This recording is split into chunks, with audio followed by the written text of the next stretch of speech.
झीरम के 10वीं बरसी पे मैं सभी शहीदों को श्रद्धापूर्वक याद करते हुए उन्हें श्रद्धांजलि अर्पित करता हूँ। जहाँ तक सवाल है जांच का और जांच की प्रगति का, आपको स्पष्ट मालूम है कि उस दौर में प्रधानमंत्री मनमोहन सिंह जी ने एनआईए का गठन किया।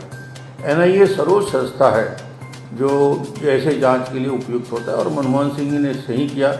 उन्होंने 15 पृष्ठ के जांच रिपोर्ट भी पेश किया, चार्जशीट भी 2014 में दाखिल किया। आगे की कार्रवाई करना था मगर भूपेश बघेल को संतोष नहीं हुआ। उस जांच को आगे बढ़ाने के लिए हमने प्रशांत मिश्रा की अध्यक्षता में एक जांच कमेटी बनाई। उनका भी रिपोर्ट गवर्नर के पास प्रस्तुत किया, मगर भूपेश बघेल ने 2 सदस्यीय फिर समिति का गठन किया जिसमें जस्टिस सतीश अग्निहोत्री की अध्यक्षता में बनाया।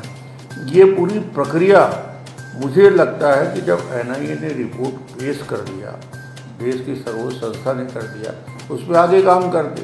मगर इनको रिपोर्ट से मतलब नहीं है, कार्रवाई से मतलब नहीं है, इसमें सिर्फ राजनीति करने से उनको मतलब है।